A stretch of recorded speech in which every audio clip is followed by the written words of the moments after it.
Welcome or welcome back to my channel where I talk about all things planning, journaling and stationaries. This week we are celebrating 6 months anniversary with my Filofax Nappa. Yay! So this year, when I started 2024, I never thought I would move into this Filofax life, ring planner life, because I have used Hobonichi for a very long time. I started using Hobonichi since 2013, so yeah, more than 10 years. And I thought I am a very bound book girl. I really like having one book, one year in one book. So I actually never paid attention to any ring contents. And then slowly, I started seeing them and got interested and got curious. And here we are. We've been really enjoying experimentation with the ring planner. There are, of course, some ups and downs and some very stressful things that happened and all the things. But overall, I really liked what I'm doing at the moment. And I'm really excited to share some pros and cons that I noticed throughout this 6 months time. So today I have prepared a little bit of like a notes so I can check, but I have 10 pros and 3 cons. Yes, 10 cons, so I think that's a positive video, but because I want to end with a happy vibe, I want to go from the cons and then I would move it into the pros. So what are the cons for this ring planner? And it's a struggle even to this day, and that's really affecting me how I want to set up my planner for 2025, which I haven't fully made decision yet. The biggest con is how I can archive the pages. One of the reasons why I didn't like the idea of ring planner is that this inserts, the pages felt like just a paper. It's not like solid book style. And even to this day, I feel like this is just a paper. So it is great for just rough notes taking. I don't really care how messy it is. I can just throw it out, But how I can keep some information for the future was a struggle and has been a struggle. So what I did is I purchased this very simple binder at Dollar Shop. So this was not a big investment, I would say, to keep some of my used pages. As of now, I have not thrown anything, so everything is kept here. And I really don't like keeping the pages. I don't know, it just doesn't feel so solid. And maybe because of that, once I move some inserts in here, I would rarely touch. It's only now that I'm actually flipping through. Compared to if I had Hobonichi weeks, I would, look at January, February notes time to time throughout the year. So that's the biggest challenge that I feel, because I do most of my planning journaling for memory keeping purpose. I might need to start thinking about like utilizing in a different way so that I don't really need to archive. I don't need to keep, because I don't know, it's just, yeah, just the paper, and then maybe the binder is also just a simple one, so it doesn't feel so nice. Like, I don't feel like this is like a long-term saving thing. So archive is the biggest issue that I have, and that's, I think, is the con. The second con is the flexibility. Flexibility, I think that's like a double-edged sword. But if you have followed along my Filofax journey, midway through, I think after my romantic phase with it, like 3 months into Ring Planner, I really lost myself on which inserts to use for my weeklies. And at the end of the day, now I am very happy with Peanuts Planner Co. This Hobonichi Weeks 5. So it's kind of like going back to Hobonichi days in ring format. But because of the flexibility and how I can just simply download things, print things, cut things, and put it in here, that when I really get caught up on things, I feel like I want to just look for something new, try something, and it can get overwhelming, time consuming, even paper consuming. So that's too much flexibility was the challenge I had. Now I am in a better relationships with the ring planner, I am okay, but that flexibility was a big challenge in midway through. The third con, I feel, is the initial cost. Of course, the binder itself is the range is different. So there's a very cheap one, very super expensive one. So we do have the options to choose from. But compared to other simple notebooks or even some planners out there, yes, binder itself, this organizer itself, it can be a bit more expensive than getting a normal paper planner. But I think it's really depend what kind of quality you get and everything. So maybe it's not a big issue, and the longer you use it, you can divide the cost within multiple years. So I don't think it's a huge issue, but yeah, initial cost wise, it did cost me a bit more than getting Hobonichi weeks. So that's something I noticed. So there's 3 con: archive issue, flexibility issue, and the cost issue. For me, flexibility, I'm kind of over with the chaos.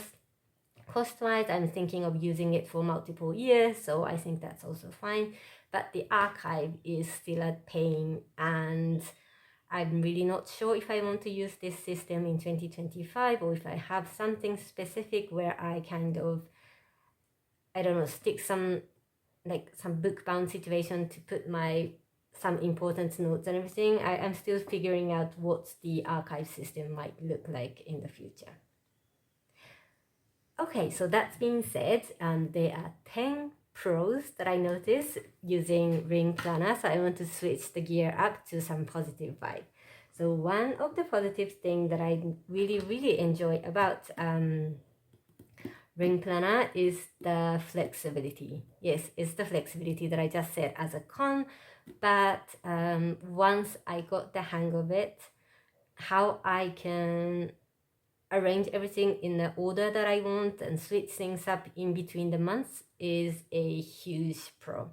So as I started using this, maybe because I come from Hobonichi Weeks Mega, which has many pages, I'm used to using monthly and weekly and also dailies.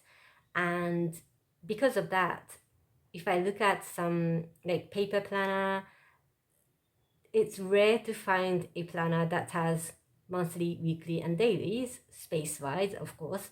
So how I can enjoy everything in one place and switch things up, it's been a great planner for me. So that flexibility is the first one. Second pro is the options of so many freebies out there.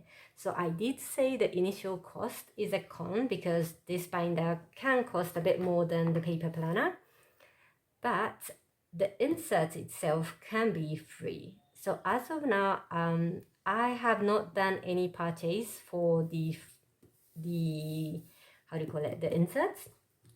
All I'm using is either the freebie I found online or some smaller creative thing that I did by myself on Canva. So yes, the binder itself does cost a bit, but the inserts, if you're okay with finding things, printing things and cutting things, we can find freebies, which is zero cost. And of course the paper does cost, and then the ink and printing, but that's all I had at home. So yes, I feel like our ink is running out a bit quicker than previous year, but overall cost-wise, I think if we stick to freebies, if we stick with basic black and white printing, I think overall wise, rather than buying already made pre-cut beautiful ones, which are gorgeous, by the way, they're gorgeous. So yes, it is an option, but if you want to kind of reduce the running cost, especially for the first year, because we buy the actual organizer. Plus, I think I'm still experimenting with what I need in the planner, so I don't really want to go all in spending a lot of money on inserts before I know what I want. So yeah, this year I decided I'm trying not to buy. There are so many temptations, but I'm trying not to buy anything and figure out what I really need. So freebie is a big pro for me. The third pro is the easy access of inserts. So that's also related to freebie, but even for the one that you buy, as long as you are connected to the internet, we can buy the beautiful inserts, get the insert from anywhere across the world. And that is also a great thing for me. For example, this monthly comes from Peanuts Planner Co., but I did not need to go to shop them, physically. And now that I live outside of Japan, where Japan is famous for stationery, so there are so many options at the supermarket, not the supermarket, stationery market. But once I moved out of the heaven, I would say, getting something nice became a challenge, which was a headache for me as a stationery lover.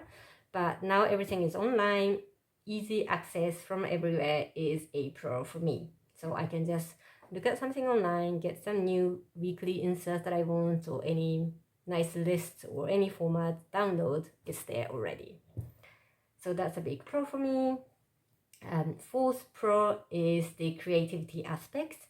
So I think this can be a con for someone, but for me, this cutting the papers, punching the holes is, so far, 6 months in, I am still enjoying it.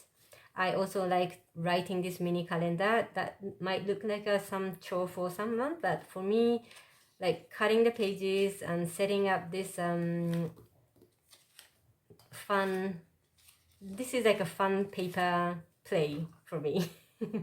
And that is really great way for me to use my creativity, and there's some kind of zen aspect to this punch and like putting nice paper here. So yeah, I'm really liking the process of making the pages.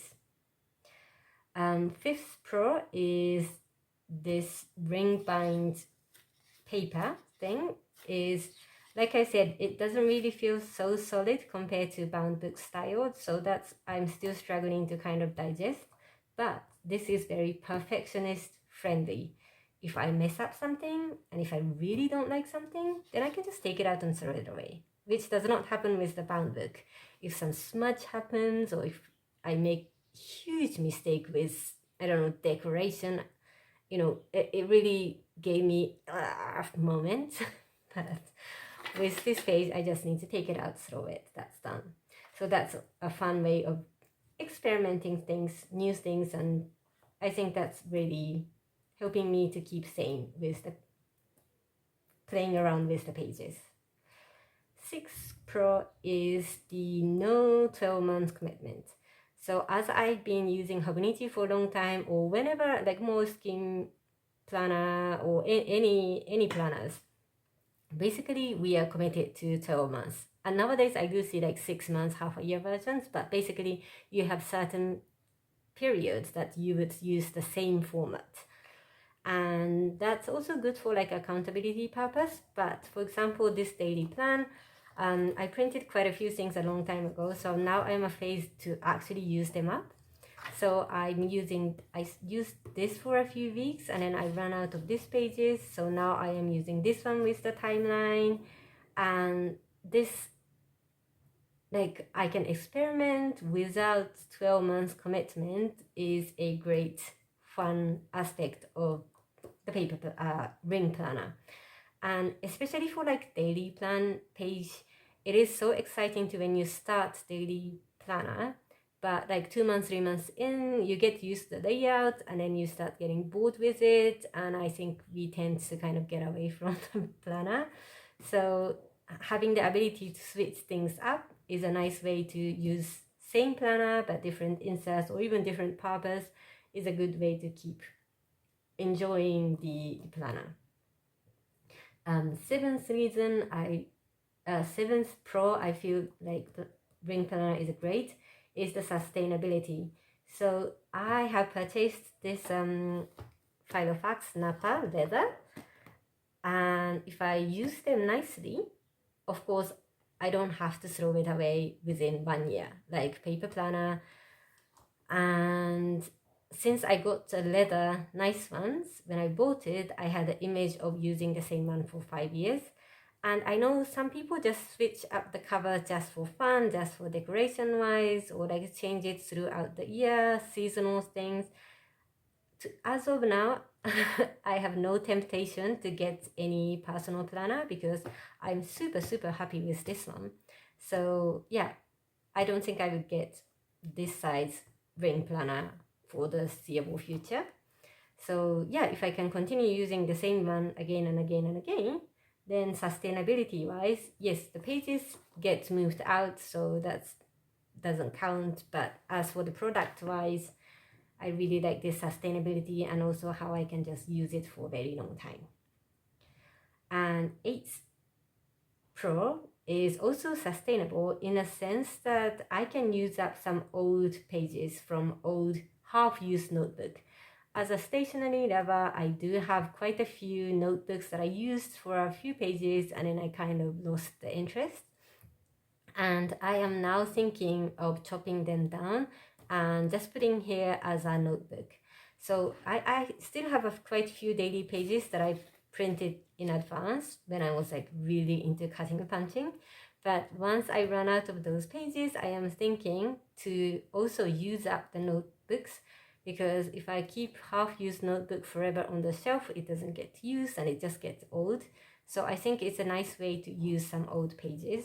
And originally I wasn't sure if I like cutting notebooks because I felt I can't cut properly, or I can't, I mess up things and I feel bad to cut the nice notebook. But now I'm at the stage of using up all my printed inserts, and now I'm ready to start using some notebooks to really like use things up, just get rid of what I don't need. And I think that's a fun project too. The 9 Pro I found through using ring planner. It's just the vibe of this professional look. Yeah. Maybe because I have used Hobonichi colors, like the one in blue and yellow and pink, which was very nice and fun way to just spice up what I carry around. But I feel like I'm a bit grown up carrying this around and I'm still in love with that vibe. And I don't know, I feel like this is a bit more grown up. Yeah, so this vibe is something I couldn't get when I was using a paper planner, but something of this leather, the looks, yeah, it might look a bit more professional, I would say. The last one is, this is specifically because I got this Filofax Nappa, but I really like the aspect of leather aging with me. I have spoken about leather aging with me when I was speaking about my traveler's notebook too, but I don't know, maybe I have reached some age where I feel like I want to use something a bit more luxurious that will last a long time for me when it comes to planner or like bags or whatever. Like not something just simply off the shelf, but something I can use for multiple years consecutive and really like make it part of my life. And I mean, it's been only 6 months, but I can see some rings. How do you call this? This, you can see the ring coming out from using it, carrying it around. And this leather was super soft when I got it, but I feel like it's got a bit more softer. I don't know, maybe just I'm thinking about it, but I really like the aspect of leather aging with me together. Yeah, so that's a quick rundown of 10 pro, 3 cons. But overall, after 6 months, I'm still in love with this one. I really imagine myself using it for another 3-5 years. Although I might switch up small things for 2025 because of the archive issue. I really want to like kind of differentiate what I want to keep for future, and then what the others are just a rough, messy notes that gets thrown out at the end of the year. So that's what I'm thinking at the moment, but so far so good. 6 months in, I'm really enjoying it. I'm surprised because in January, I didn't think I would be a ring girl this year, but here we are. So thank you so much, and let me know if you have any other pros or cons in the comment below. Bye!